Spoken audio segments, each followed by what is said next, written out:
Yeah, I thought the opening went really well for me, but at a certain point, it was really hard to sort of consolidate everything. And there were so many tactical shots everywhere, and evidently I could not keep control. It was pretty nervy, I think, from both sides. So I'm just happy to have survived, really, and gotten the win. I mean, yeah, that's basically all. That's basically what I can take away from the game. It did go your way in the end. Magnus, I want to ask you about the opening because Rook G1 was, it just felt like a really quite a nice idea. We were analyzing it for a while. Did that come from sort of some prep because ABASOV had played this line against with it with some deviation? How much of it was preparation? Yeah, so Peter was looking at this stuff in the last couple of days, and obviously he has experience as well working for Anand when he played this match against Gelfand. They had a bunch of Rosalimos with E6 there as well. So the structures were kind of, they were not that new, but I think like this T3 and then Rook G1, it's all given by engines, so it's not something so revolutionary in that sense. Yeah, it's a nice move to play though, Rook G1. And how are you finding the whole experience over at the World Cup at the moment, Magnus?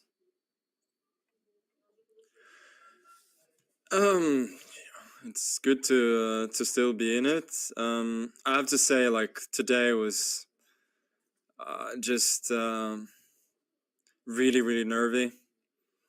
So I didn't particularly enjoy the game today, but I do enjoy the result, and if I don't lose tomorrow, if I get to the final, then I'll be. I think some of the pressure will certainly be off. So you still feel the pressure a lot, even after all the World Championships and everything you've won. It's still there. On specific occasions, yeah. Magnus, I know you've had a long game and it's been a long tournament, and rest is super important right now. But there is this one critical moment that I want to take your attention to in your game, and just tell us what happened there. Because there was this one big opportunity that Black had, and it was right at this moment. I think you can see the board after Queen H2, Queen F1. Is this something that you saw after playing Queen H2? What happened here? I didn't see the move at all. So it just it just escaped my my vision. I mean, now that I see it, I can understand why it's very strong, but all his ideas were sort of, I thought, connected with having the queen keep attacking my rook on h5. So the queen moving away from that attack simply escaped my vision. So there was no moment of horror, no moment of panic, just moments of ignorance. And after Rook G6, you managed to regroup your pieces. Did you feel that the momentum has shifted for White now and you could push for more? Yeah, I thought for a long time he was doing a really good job posing me difficult questions, because long term the position is really difficult for Black, so he has to keep on posing these questions. So I never felt really that he was completely out of the woods. So I thought I was always sort of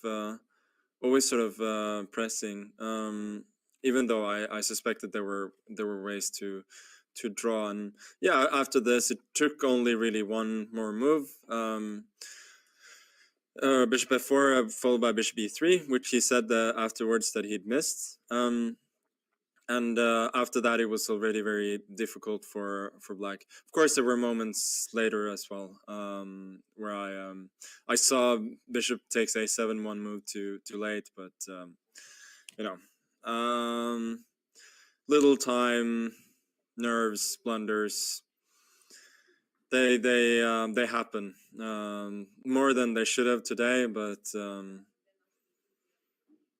that's the way it is sometimes. We just have a couple of questions from the chat, Magnus, and then we can let you get your rest in.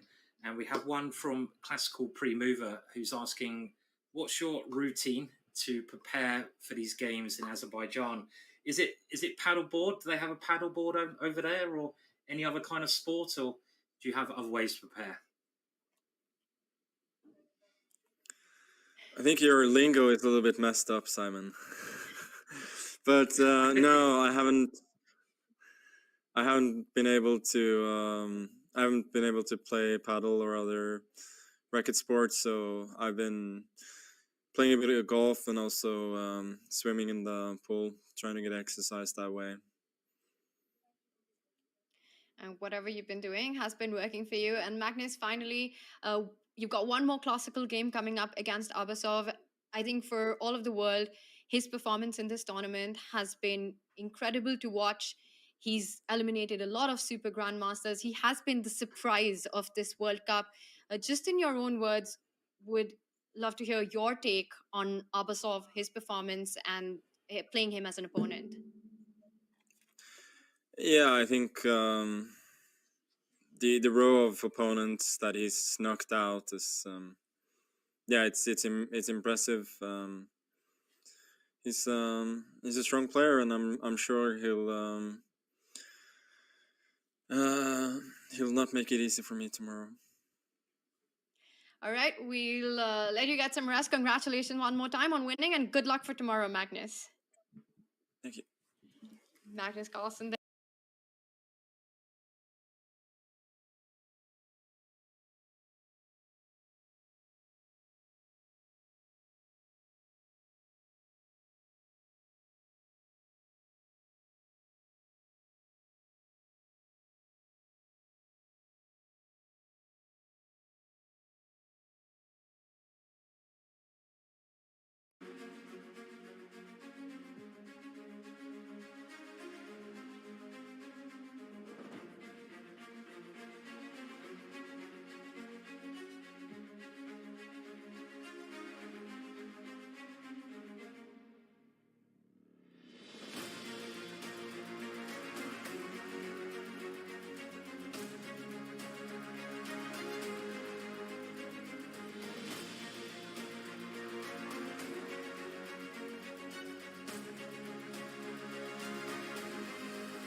109 players. 206 men and 103 women are here for the 2023 FIDE World Cup. It's the premier knockout tournament in over-the-board chess. All of these players have one goal: to become a candidate for the World Championship. Only 3 players in each tournament will earn this distinction. The winners will also earn a combined 160 grand in US dollars. Not bad. The top remaining seeds in 2023 are Magnus Carlsen and Alexandra Goryachkina. Neither of them have won a World Cup before. Yes, even Magnus has yet to make it past the semis. It's that tough of a tournament. Still, Carlsen is the favorite in pretty much any tournament he plays. But don't sleep on the rest of this field. Caruana, PRAGGNANANDHAA, they're all here to try and win their first World Cup. For its part, the women's field also boasts some of the strongest players in the world. Who will take the throne this year? In a knockout like this, it is truly anyone's game. Who will come out on top? Who else will qualify for the candidates? What upsets are in store? This is the 2023 FIDE World Cup.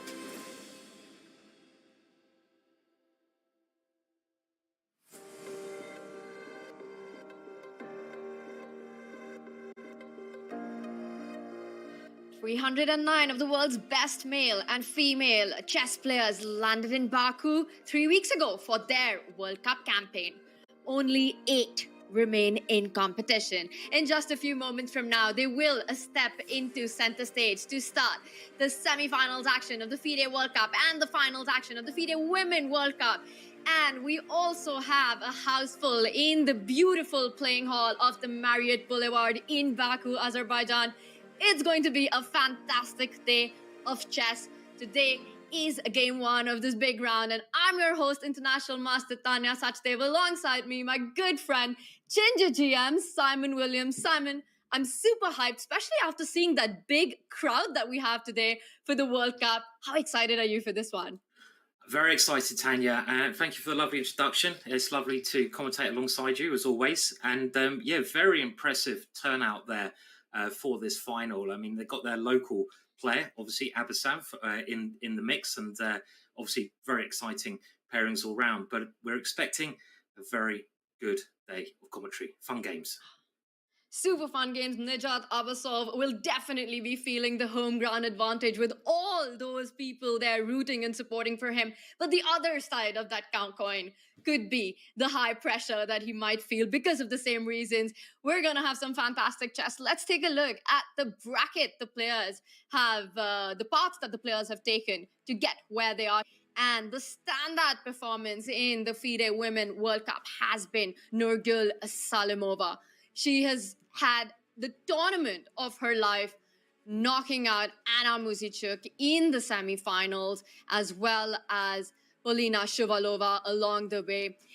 Nurgul Salimova had her breakout moment when she finished second in the national championship of her country, playing in the open section, overtaking many grandmasters there. She's all of 20 years old. She's an international master, booked her spot into the candidates. What a run and what fantastic play by Salimova in this one, Simon.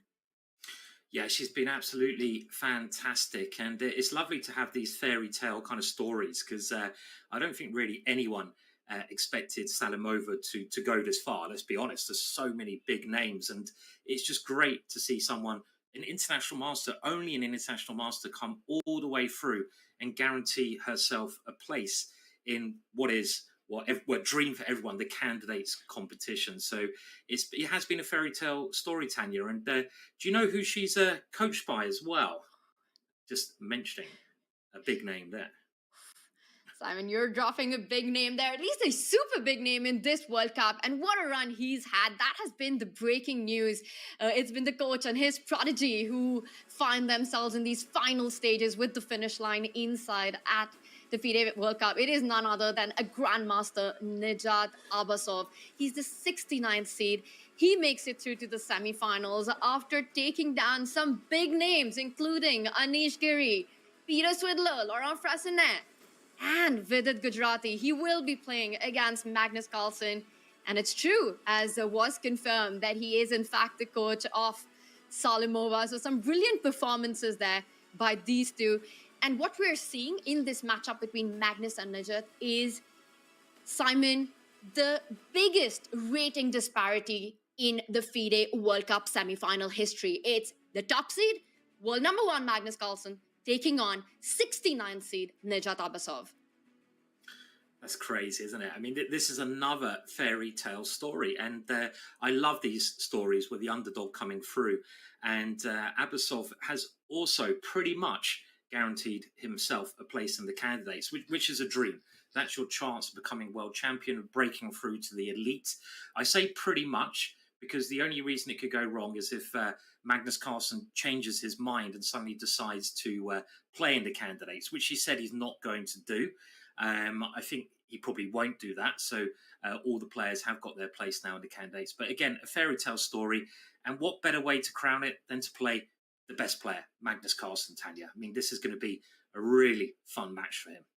Super fun match, super big match. But as you mentioned, for the players, it's all about finalizing that spot. And even though Magnus did say that they can consider themselves and their spot confirmed, but technically there's still a chance things might change. And whoever does make it through in the semifinals round will be guaranteed a spot in that candidate. And there we see our FIDE Women World Cup board. And we've got Goryachkina, who will be taking on Salimova to fight for the crown.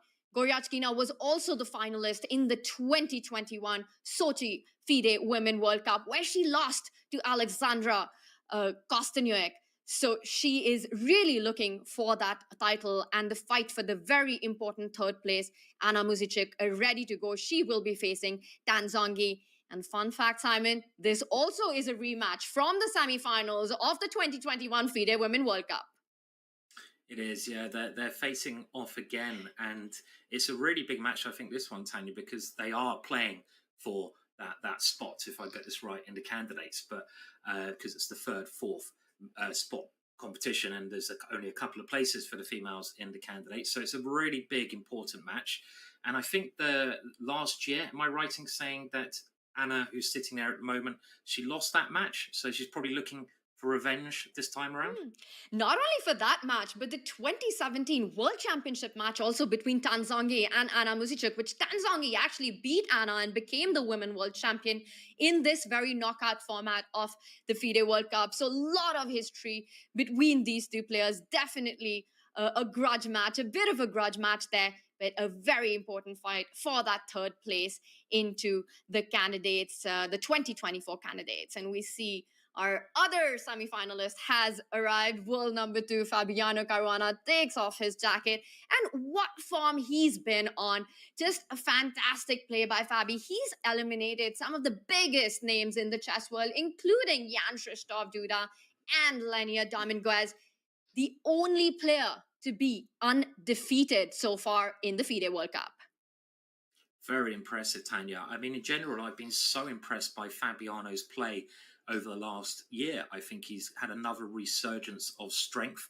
I feel that's probably because Magnus Carlsen has sort of stopped playing or saying he's going to play for the World Championships. And maybe Fabiano thinks, well, hang on a minute, I've got a chance of being world champion again. He just seems to be playing great chess all round. And as you mentioned there, he's the only player not to have lost a game so far. So in incredible form there. But we can see his opponent sitting down there. And, well, what can we say about the young Prag, Tanya? What a player he is. What a player, and what a quarterfinal win he had over Arjun. That match went down to the wire. And for all these three players, ABASOV, Fabi, and Prag, they make their debut into the semifinals. They've never reached this far off the stage.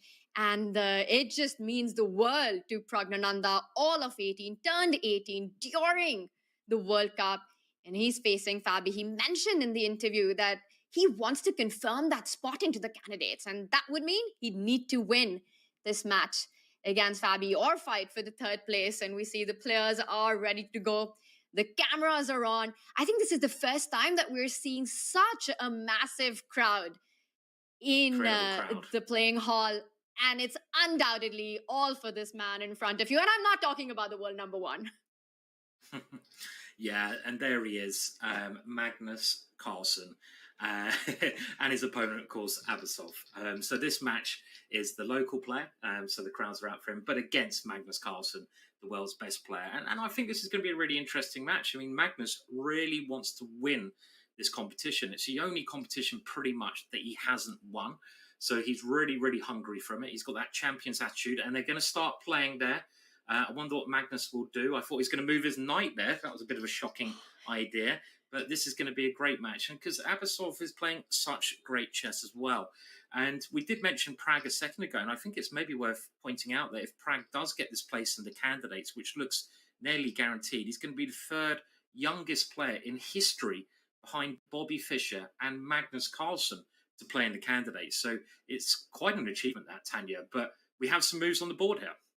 That would be huge. And for Indian chess as well, he would be the second Indian ever to make it to the candidates after Vishy Anand. So definitely a big moment here for Indian chess fans and for Prague.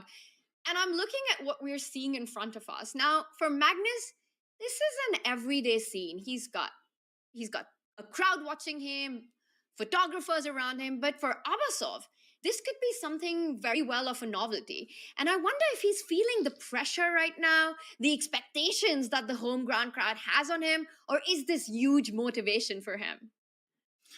Yeah, I mean, he's only got all the nation watching him. He's playing the best player ever, maybe, in chess. He's potentially playing for a candidate's place, only playing for a ton of money. No pressure at all, Tanya, on him.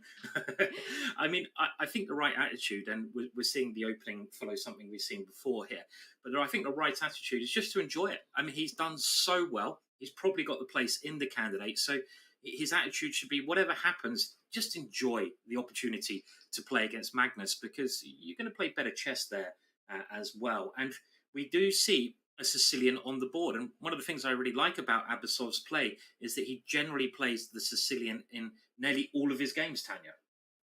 And that's a really big point that you make, that for ABASOV, half the pressure is gone, knowing that he's pretty much confirmed his spot into the candidates. And now it is just about enjoying the moment. He's playing against Magnus. And what a fantastic, regardless of how this match goes, just what a dream run, a tournament of a lifetime this has been for ABASOV. And look at that, a position that you don't get to see out of the opening too often, a pawn structure that visually looks quite horrendous to my eyes, Simon, with black having two double pawns, a set of double pawns on the C line and the E line. I'm going to admit it, I'm not too familiar with these structures for black. And if I did not know the theory here, I would think that black should be worse out of the opening getting this kind of a pawn structure. Yeah, I mean, let's just have a look at the position on the board. I mean, they look ugly, don't they? As you say, I mean, playing a pawn structure like this against one of the best positional players, against a player who loves picking up on the smallest of structural issues, is very, very risky. And I think the way that Magnus has played this, if we just go back a couple of moves, we have this bishop b5 Sicilian. This e6 move is one of the most common moves. Magnus now doubles black's pawn, so creating the first weakness.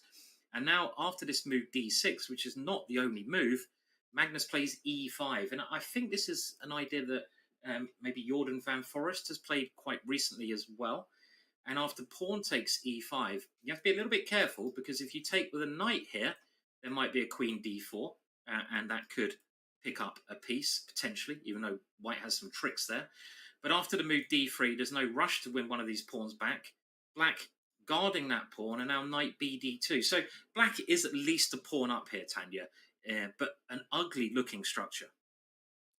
Yeah, that's the big compensation. You've got an extra pawn, but look at that. That last move, f6, just defending that central pawn, is another pawn move. So also really behind in development. It's those kind of openings that you need to be very, very familiar with, because you could come into a lot of pressure in the middle game as black, behind in development, a bad pawn structure, strategically just looks very difficult to handle. So we can expect a lot of concrete play here, concrete lines by ABASOV.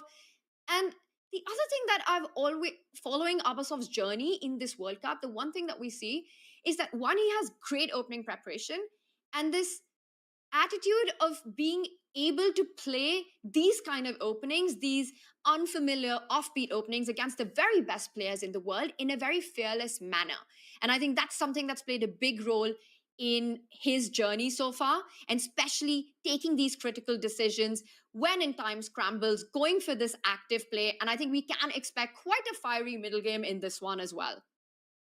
Yeah, definitely a fiery middle game coming up. And it's probably worth mentioning as well that I've been told, updated, that this was actually following a game that ABASOV had as black against Vidit, but Vidit earlier on did indeed actually capture on e5. So Magnus is playing a little bit more of a gambit style here by not rushing into grabbing that pawn, but just trying to develop his pieces in a more harmonious way to start with. And I like this f6 move. Because okay, if you've got a bad structure, you might as well hold on to the one asset you do have, which is your extra pawn. And we see another move there just being played. Black now must develop his pieces, and this knight is heading for what looks like a pretty decent square on f7, where it can control some central squares, and both sides just following normal development here. Probably black going to move this bishop out, get castled, and Magnus, I expect, will start targeting maybe the c5 pawn here. This is maybe the main weakness because it can't be guarded by another black pawn easily. So maybe you could get the knight to e4 and start targeting like this after castles. But an interesting position already, Tanya. You have this extra pawn, but an uncomfortable structure there. And we see ABASOV, he just got up, Tanya. He's pretty confident, right? I mean, getting up, chilling out, going to wave to his fans, maybe do some high-fiving, Mexican wave as he goes by. And I'm just looking at the position on the board, and you play this opening, you're up a pawn, but your pawn structure's been destroyed, and look at that move that Magnus has just made. Rook to g1, intentions cleared, shots fired. This is going to be very spicy. But yeah, for ABASOV, just playing knight h6, developing that knight to the edge of the board. By the way, what have you done to the Simon Williams that I know of? When you said that knight is headed to a good square, you said f7. I thought you were going to get it to the center of the board with knight to f5 instead. That's the Simon Williams that I know. Yeah, good point, Tanya. Hang a minute. On that reason, I'm just going to pour myself a coffee. Maybe that's what I need. A bit of coffee, I think, this morning. Because that indeed is a much more aggressive route that you pointed out there. The knight coming into the centre, and I very much actually approve of that idea.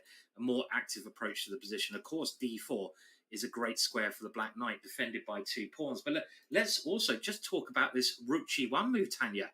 I mean, hang on a minute, did he just mouse slip? Did Magnus just accidentally touch the rook? And then his opponent said, well, I'm sorry, you can't castle anymore because you touched the rook first. I think I fell for that as a junior once. I went to castle and I touched the rook, and my opponent said, to castle, you have to touch your king first. Kind of ridiculous rule. And he's put the rook on g1. I think we have to just, mention this move because it looks completely ridiculous, right? I mean, where does the white king go? But when we look at it a little bit deeper, it does have a good point. As you said, Tanya, you're getting ready to push. Do you know the name of this pawn, Tanya? I'm going to be checking out your pawn names as we go on today. So just be careful. Enough time with you in Oslo, Simon, to know all the pawn names. And I'm ready for it when you ask. This one's the easy one. And chat, you know it as well. This is Gary the G pawn. It's about to come up the board.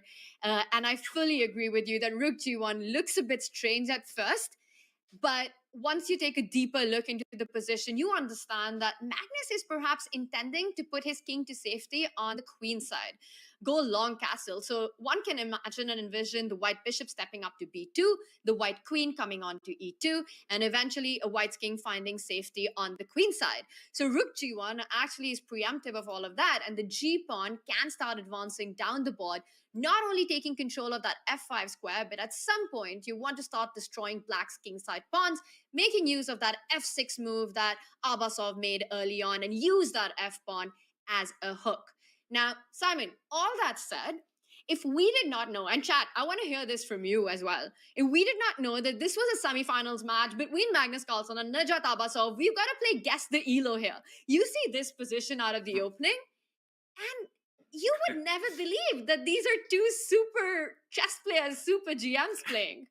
Well, Tanya, if I saw this opening and the way it's been played, with Black giving himself this horrendous pawn structure, with White forgetting about the castling rules and just moving the rook, I'd either guess this is like literally 2900 strength, like Magnus Carlsen, or maybe 900 strength. It'd be somewhere. It couldn't be in the middle. Nothing in the middle. It's nothing in the middle. It's either a genius idea, like, oh my words, this is so clever, or it's like, yeah, you got a castle, you know, because that's what you do in chess. You get your king safe. But I have to say, your point of playing against the hook on f6, by, you know, let's just imagine that pawn ever gets there. It's going to really break up the whole of Black's structure. And this idea is quite a common idea when this structure has appeared. It happens in many other kind of positions. So I'm really liking this move, which Magnus must have prepared at home. I mean, if the knight comes to f5, we could see that pawn getting to g5 in a matter of seconds as well. g4, g5, moving up the board there. So I'm really liking the way this game started, Tanya. And Rook G1 as part of a prep could only be because, as you mentioned earlier, and as we were informed, that ABASOV had a similar opening against Vidit. So Magnus definitely prepared it. There was a slight deviation earlier on by Vidit, but Magnus coming up with the big idea. And it seems to have put NIJAT into a bit of a think right now. Which... Yeah, that's right. I mean, whoever gets the first sort of new idea in often gets the advantage because you've got your home preparation, your computer preparation, and your opponent hasn't. So I think it might be a good time to go and have a look at some of the other games, but I'm liking what Magnus has played here. I don't know without checking whether this is a new move. We'll get some information on that. I would be surprised if Rook G1 has been played before, but I'm very much liking this aggressive style from Magnus at the moment, Tanya. I'm loving it. I'm loving it because one thing's for sure that this one's going to be a fun fight. And while ABASOV has a think, it's a good time to check in with our other two semi-finalists, Fabiano Caruana taking on PRAGGNANANDHAA. Fabi with the white pieces, and that's not the life position on the board, thankfully. One piece of madness is enough. In this one, we've got a much sober Italian opening. Take it from the top, Simon. Yeah, so let's go through the moves. So we have Fabiano with the advantage of the white pieces, and he's playing e4, his normal opening, and Prag playing in a very traditional style. Simon, you just said advantage of having white, starting with white. Did you not see the tiebreak between Prag and Arjun? That's a good point, actually. Yeah, it was absolutely crazy. The tiebreak between, as you pointed out, those two amazing talents. Black was winning every game, right? It was phenomenal. I don't know what was happening there, but incredible scoring with the black pieces. But it is obviously in classical chess an advantage to have that first move, especially if you are Fabiano, because over his career he's proven time and time again that with white he's so well prepared. And have a traditional Italian. Normally this leads to quite manoeuvring games, as we're going to probably see here. A6, a way to give that bishop a square to escape to. And this is one of the options that white has, pinning that knight straight away, trying to take advantage of the fact that black can't easily break the pin by putting the bishop there. So black plays h6, asking the bishop what's going to do. It keeps the pin. Black now developing a normal style. White doing the same. The bishop gets away from any possible moves which might get a tempo against it. And now white castles. I think there's some ideas with g5 here. If you're in a really brave move, I mean, obviously I'd be jumping at the opportunity to play that move. I'd probably be looking at what Magnus is doing and thinking, yeah, he's moving the g pawn. It must be a good idea. I mean, I'm just going to move it now. But queen e7, a more solid choice. And now white gains some space. Bishop e6. And Fabiano continues to gain space. And here, okay, Prag decides, I'm just going to keep it solid by castling. G5 maybe a little bit early to play. And one more move, rook e1. It looks like they're both in their theory at the moment, Tanya. This is the current position on the board. That's a very rich position. We had something similar in the tie breaks between Arjun and Prague. Prague with the black pieces, but Arjun had misplayed the Italian and ended up in big trouble where, in fact, Prague managed to get the G pawn rolling and the H pawn rolling. And that was disaster for white. But in this one, it's, of course, different from all of that. And looking at this position with no G5 on the board yet, my understanding of the Italian, and I play some of these structures with black, is that this pin along the diagonal is extremely annoying for black. So G5 is always in the air, even if black has shot castled, but it's a lot less tempting to play once black has gone shot castle. So instead, another approach by Prague, he does trade off the light squared bishop, and I think he wants to step up with the queen, the square that has been vacated by that bishop. Again, the same idea. You want to step out of the pin. You want to try and dream someday of getting a d5 break in at the right moment. And it's on the board, Simon. Queen e6 played. So instead of g5 unpinning yourself, Prague simply trades and moves out of the way. Yeah, and I think the other idea, Tanya, very well explained. I don't know these positions well myself. I avoid them. They're very subtle, very hard to play. I mean, even putting the bishop on a7 looks quite illogical until you look at it a lot deeper. And these little ideas like queen e6, you have to maneuver on both sides. You have to be very patient for a lot of time. But I remember Korchnoi, one of his greatest results before he unfortunately passed away, was beating Fabiano with the black pieces. And he did a maneuver of the knight coming around to g6 in that game where he defeated Fabiano. I believe it was in the Gibraltar competition. So that's another idea that black has, getting the knight to a good square where it can force that bishop to make a decision. This is indeed one of the main problems that black has. This bishop is so annoying.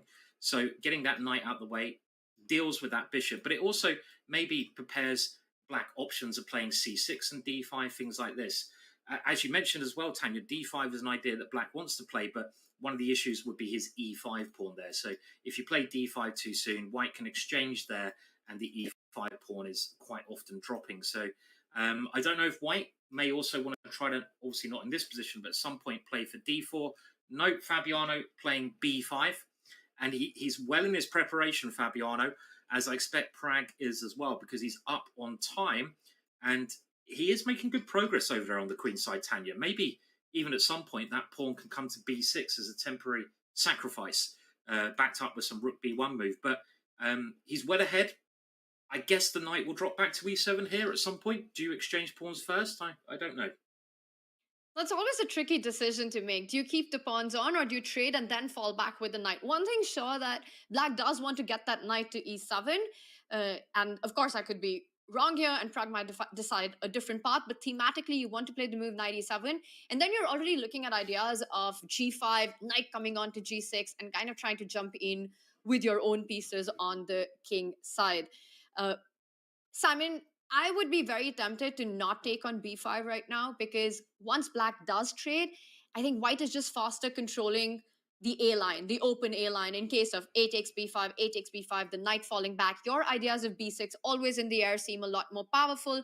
White's knight can jump onto a5, attacking the b7 pawn, and it just feels like you want to keep the queen side closed for as long as possible. And I think Pragg has made the decision to fall back with the knight, and it's a really understandable one. Just knowing that all your pieces want to play on the king side, why would you want to open on the queen side before doing that? Yeah, it's a good point. I mean, this is a good rule to abide by. If you're weakest on one area of the board, as black is weakest on the queen side because white's got more space, you want to try to avoid making pawn moves. You want to try to avoid opening up the position where you're weakest, because your opponent's going to have better chances on those open lines as a general rule. And that is what black is just trying to do here. So trying to avoid opening up the A file for white's rook. So this maneuver seems very sensible. And that knight heading to g6. I don't know if you play g5 first. I actually really like your g5 move. I mean, I love a bit of attacking, Tanya. You know, give me a g pawn, I will throw it. And, you know, why not? Because white's got the initiative on the queen side. I think Pragg needs to try and generate something. And it's always fun generating on the area where your opponent's king is. And another little thing, this bishop is a silent assassin, isn't it, Tanya? It's always there, hinting at the white king on that diagonal. And okay, on the meantime, Fabiano, still in his preparation, might be ready, getting ready to play this move potentially b6, or also just taking and bring the rook in. So Fabiano has made a lot of progress on the queen side here so far. Is it time for g5? It really seems like that kind of position where one side is playing on the queen side. And so traditional chess wisdom, when your opponent is on one flank, you kind of go for the other one. b5 has been played, a lot of space gained by Fabi. b6 in the air. You were talking about Black's monstrous dark squared bishop. Fabi hears you, Simon. He's saying it's not going to be alive for too long. He's threatening b6, given the opportunity, given the moment, at the right time. And it might very well be the moment to start looking at creating concrete ideas. Hardly be as strong as it is. And